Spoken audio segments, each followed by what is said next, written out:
Cuando nosotros estudiamos el adolescente en el lugar de los hechos, en lo que la primera sala llamaba escena de crimen, que hemos utilizado acá, lo que los criminalistas llaman el lugar de intervención, se utiliza, y ustedes pueden verlo en el artículo 212 del Código Nacional de Procedimientos Penales, que el tiempo es la evidencia que se aleja.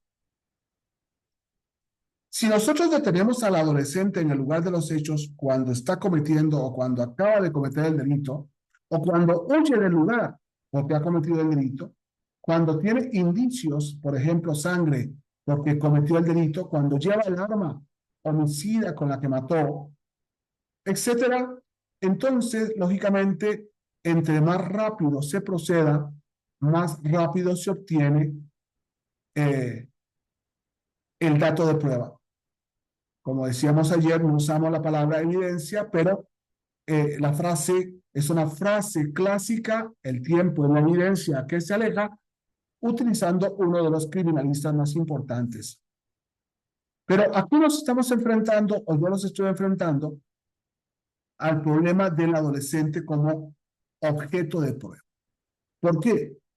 Porque, lógicamente, un adolescente que mata, es muy posible que si fue que la sangre pringue, y que entonces en el cuerpo del adolescente haya sangre, saliva, si el adolescente viola puede haber semen, y entonces se da lo que se llama los principios de transferencia, es decir, dos cuerpos que se relacionan, se transfieren, y por tanto se da el principio de relación en razón del principio de transferencia. Podemos probar que el adolescente estuvo en el lugar porque están sus huellas del zapato. Podemos decir que el adolescente fue el que mató porque hay sangre en su ropa. Pero podemos decir que el adolescente ahorcó a la ofendida porque están sus huellas dactilares en el cuello. Podemos decir que el adolescente fue el que violó porque el semen o la sangre o la saliva está en el cuerpo de la ofendida, etcétera. Esos son los principios de transferencia y relación. Dentro de los, si ustedes estudian criminalística, se van a dar cuenta que los criminalistas nos van a dar 6, 9, 12 principios. A mí me gusta utilizar solamente el principio de relación y el principio de transferencia, pero agrego un principio más que es el principio de causalidad. ¿Por qué? Porque, ¿qué pasa si el adolescente tenía relaciones con su novia, que es la persona que está muerta? Y cuando revisamos forensemente, con el médico forense, el cuerpo de la ofendida, encontramos semen, o huellas, o hilos, o cabello del adolescente en el cuerpo de la ofendida. Cuidado. Ese principio de relación y ese principio de transferencia debe analizarse en torno al hecho delictivo. Pero si ya eran novios, si habían relaciones, entonces hay que analizar el principio de causalidad. O sea, no todo cabello, no todo semen, no toda sangre, no toda saliva que esté en el cuerpo de la víctima, señala necesariamente al adolescente, sino, aunque lo señale, tiene que ser una relación de causalidad con el hecho delictivo y no con otras relaciones distintas del hecho delictivo. Es muy importante. Si yo voy a mi casa y en mi casa uso mis cuchillos, y en mi casa como en la mesa, es muy posible que haya, en razón de relación y transferencia, muchos indicios míos en mi casa. Pero si en mi casa aparece muerta el chofer del coche, no significa que lo maté yo, sino que yo estoy en esa casa y por tanto el principio de causalidad es un principio muy importante. Lógicamente, esos principios de transferencia, relación y causalidad se tienen que dar en todas las lugares de hechos o del hallazgo. Lugar del lugar, lugar del imputado, lugar del objeto y lugar de la víctima, ¿no? Si es cierto que dos objetos que se tocan se relacionan, es lógico que el imputado tiene parte del lugar, parte de la víctima y parte del objeto. Por ejemplo, si acusamos al adolescente que mató con un arma, posiblemente sus huellas están en el arma, ya sea un cuchillo, ya sea una pistola, ya sea un bat. y por tanto entonces las huellas. Y además en el BAT tiene que estar la sangre de la ofendida, la víctima.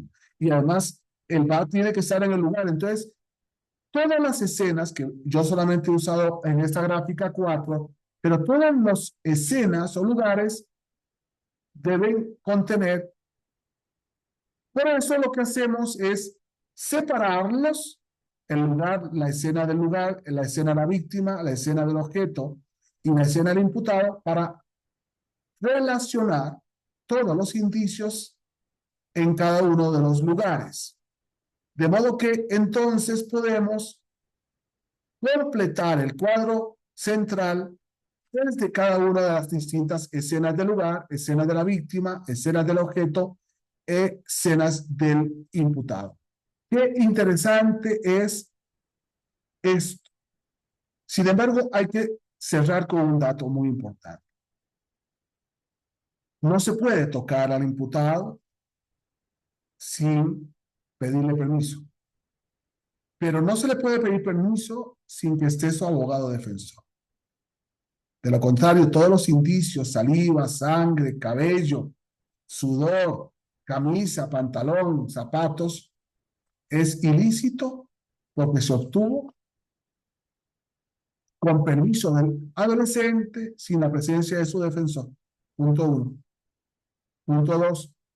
Es muy importante que en algunos casos, o en muchos o en todos, el adolescente está acompañado de sus padres. 41 y 42 de la ley de adolescentes. ¿Por qué? Porque ellos tienen todo el derecho de proteger, de acompañar al adolescente, porque es un adolescente. Es muy importante estos dos elementos que son fundamentales a la hora de poder proceder. Y por otro lado, ¿qué vamos a obtener del adolescente en el cuerpo? Y si el adolescente, con el consejo de su abogado defensor, se abstiene, no, entonces solamente se puede obtener los indicios que queremos con una orden del juez solicitado por el fiscal de ingreso público, con la orden del juez para que se realicen esos actos de investigación que se convierten lógicamente en medios, en datos o medios de prueba.